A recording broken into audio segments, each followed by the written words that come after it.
اتعلم كلمات من اللهجة المصرية. النهاردة معادنا مع الجزء الثاني من اتعلم كلمات من اللهجة المصرية. أمس بالمصري امبارح.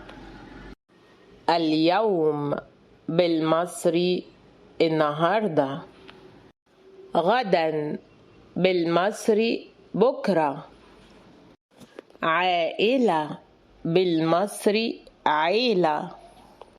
زوجتي بالمصري مراتي. زوجي بالمصري جوزي. ضوضاء بالمصري دوشة.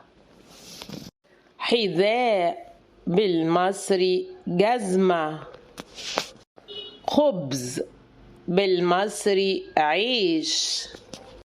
نقود بالمصري فلوس. صيدلية بالمصري أجزخانة.